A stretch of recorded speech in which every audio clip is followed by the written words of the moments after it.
These chefs were so messed up that they ended up ruining their whole career. Just like this chef who rose to celebrity status on the show, only to fall crumbling right after. So, on August 19th, 2014, the folks in Mendham Township were in for a surprise. Sergeant Matthew Ambrosi pulled over a car driven by Nancy Vanart, 46, for a simple turn signal violation. Little did he know, this was just the prelude to a much bigger story. As the traffic stop unfolded, Ambrosi noticed something peculiar. It wasn't just a simple traffic violation, there was more to this than met the eye. As he investigated further, he discovered a stash in the car that would make anyone's jaw drop. Heroin, hypodermic needles, prescription drugs, and other paraphernalia. And it wasn't just any ordinary day for Ambrosi. It was also a day he met a celebrity.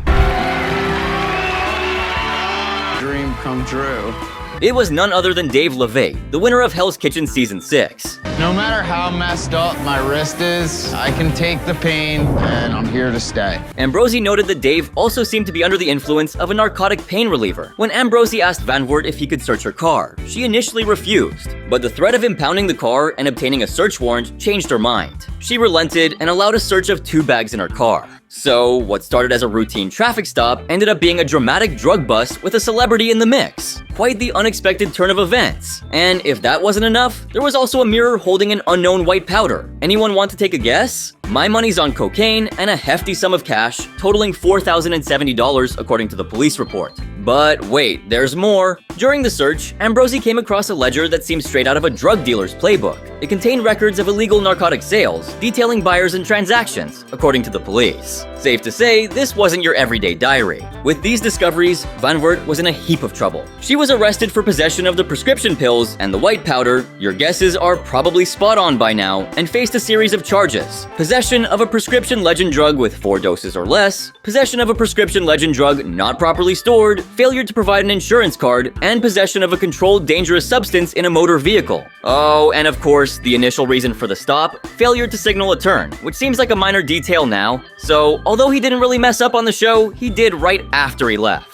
See, Dave Levy was arrested for being under the influence of a controlled dangerous substance. But unlike Vanart, he didn't stay long in custody. He was released on bail and was awaiting a court hearing, as the police reported. Dave LeVay's journey after winning Hell's Kitchen was indeed a bumpy one. Will become the winner of Hell's Kitchen. Will be chef at Araxi Restaurant and Bar in Whistler, British Columbia. Despite his impressive cooking skills and the promise of a prestigious position as head chef at Araxi Restaurant and Bar in Whistler, British Columbia, his experience there didn't quite live up to the hype. It seems he was treated more like a line cook than the head honcho he'd expected to be. Dave worked at Araxi through the 2010 Winter Olympic Games, but after the games, he decided to call it quits. In 2021, Dave shared some updates with his fans on Facebook. He mentioned that after the Olympics, he went back to New Jersey for a family visit. Then, he moved to Nashville to assist his sister with her music career as she was preparing to release a country rock album. Dave mentioned that he was considering getting serious about finding a great restaurant team to join once summer was over. He even hinted at the possibility of opening his own place later in life. However, amidst the stories of his post-HK life, a bizarre comment surfaced on Reddit. A user speculated that Dave might have intentionally injured himself to get opiates. This theory is not only a wild leap in logic, but also lacks any substantial evidence. It's important to respect Dave's privacy and not jump to baseless conclusions without any proof.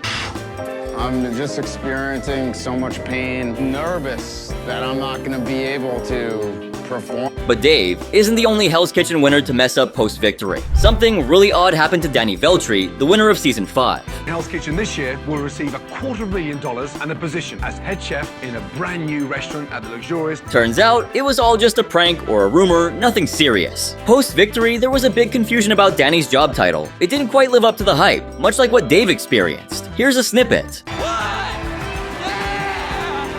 Despite being promised the head chef role, Danny was only given a sous chef position. For someone with his talent, it felt like a bit of a letdown. In a short period of time, he grew more than any other chef I've ever seen.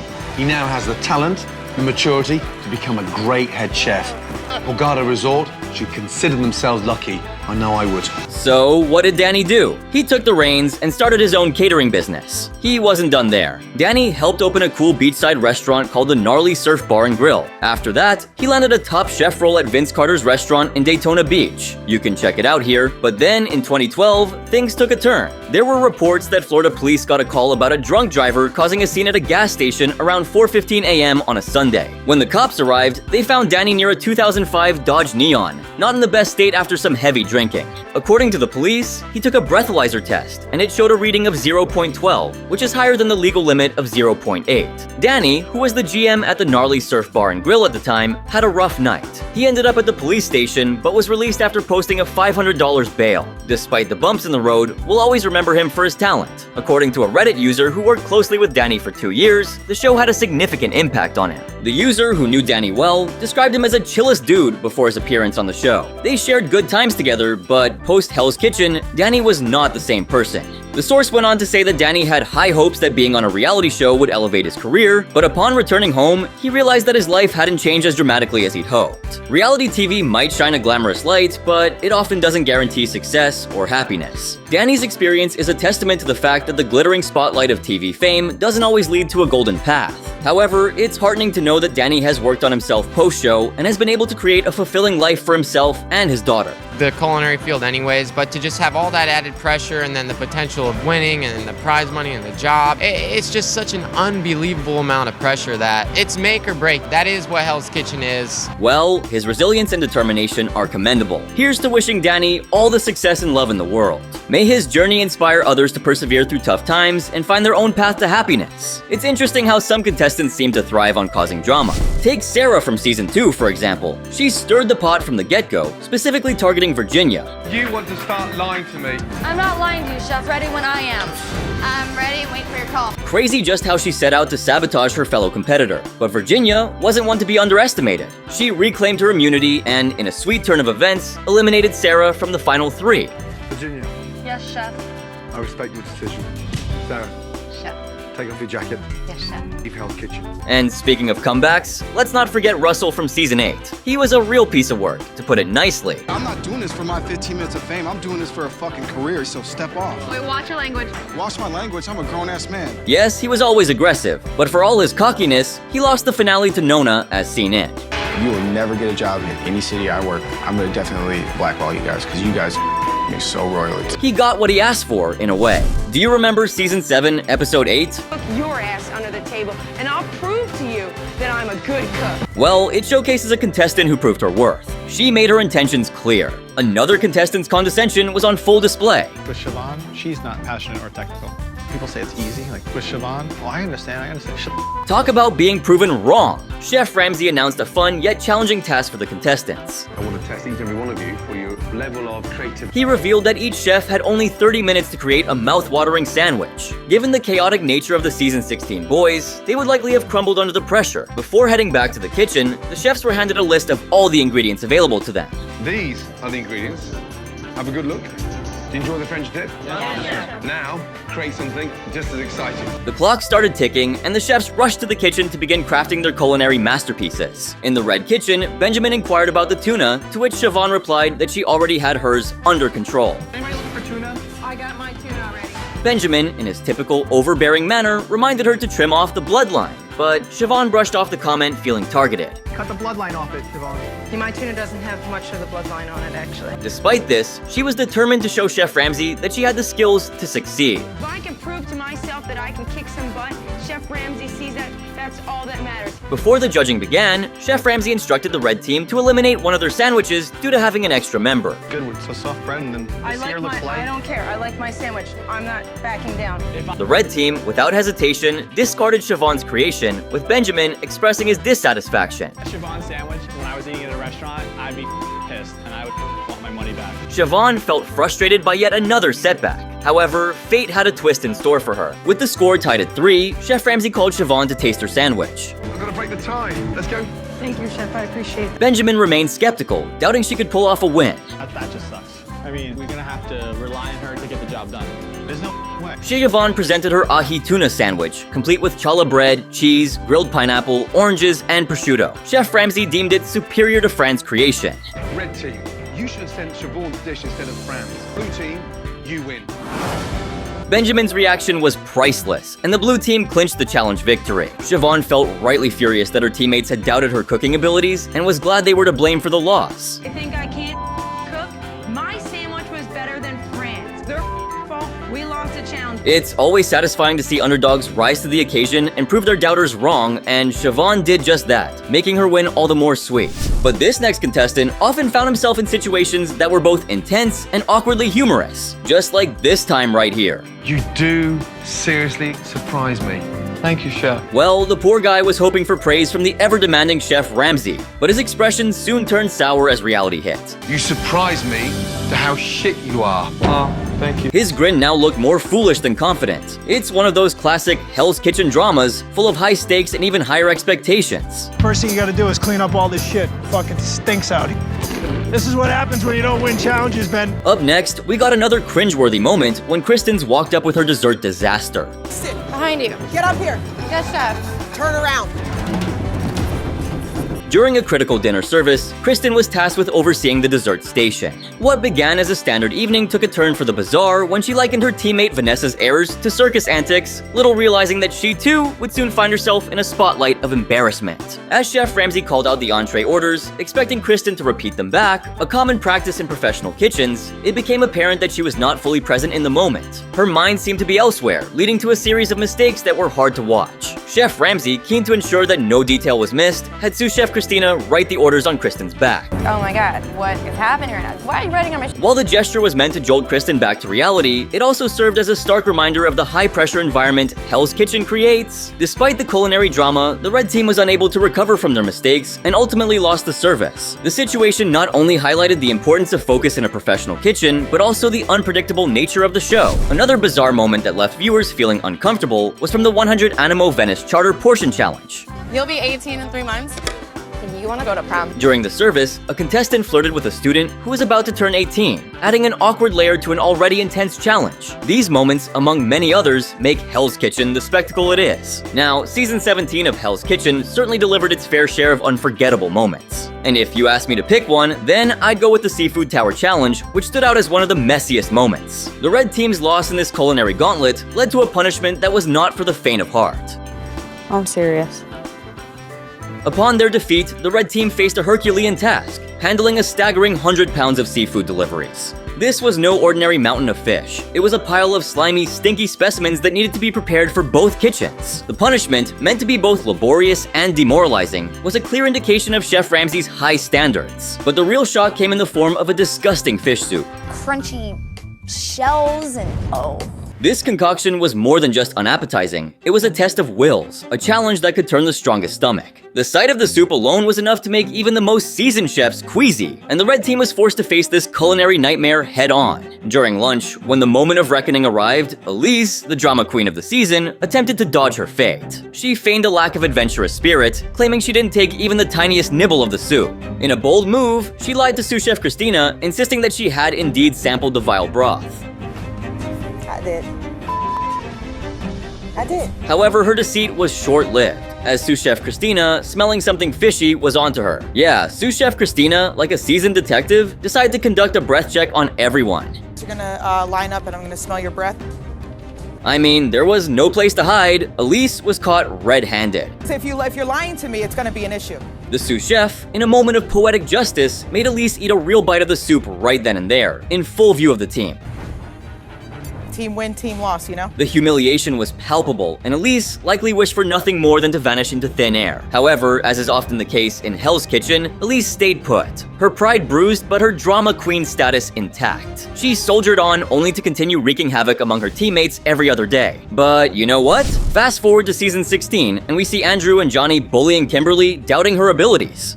It's the end of the day, Splinter. Why don't you start acting like a gentleman and be respectful to people and stop trying to rip on people because you feel. But Kimberly showed them. She outlasted them both, secured her spot in the black jackets, and left her bullies in the dust. And considering the blue team's sexism that season demonstrate, it's clear that the all-female Final Three was a powerful statement. Right now, I'd like both you to step up to the door. The story of Michael Ray, the winner of Hell's Kitchen Season 1, is a poignant reminder of the personal battles that can unfold behind the scenes of reality television. While the cameras captured his triumphant win and the offer to work alongside the esteemed Chef Ramsay in London, a darker narrative was unfolding in Michael's personal life. That I know that I am and that I am now, that's for sure.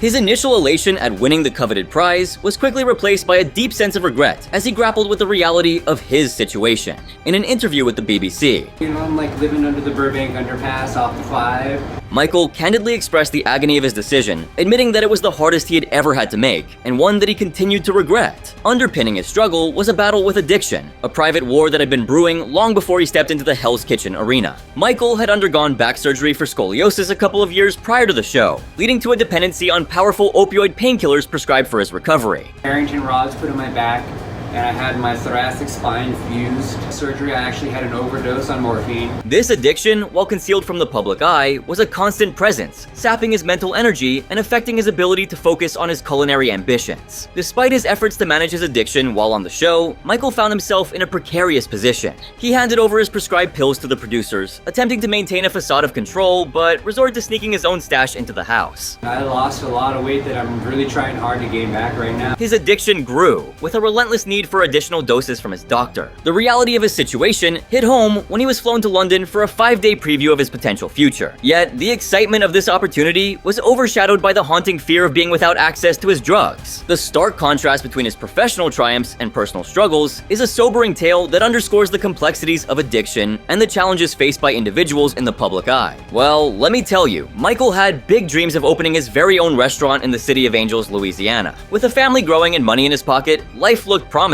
But then, out of nowhere, tragedy hit like a ton of bricks. He shared, "Just weeks after we opened the restaurant, my daughter passed away." You could hear the heaviness in his voice, the kind that comes with loss that's too deep for words. It turns out, during her birth, she didn't get enough oxygen for a few crucial minutes, which led to her untimely death. This event was like a hurricane in his life, spinning everything out of control. Despite trying to keep the restaurant going for 6 weeks, the pain was too much. Grief weighed him down, and he had to let go. His personal life wasn't spared either. It all fell apart, leaving him without a home, living in his truck. Michael ended up on the tough streets, finding a spot under a bridge near Hollywood Boulevard to call his own. He described it, "I was a total loner, living in isolation, battling his addiction in silence amidst the shadows." Yet, amidst all the darkness, cooking remained his beacon. By day, he was teaching at Sur la Table, a well-known culinary store, sharing his passion.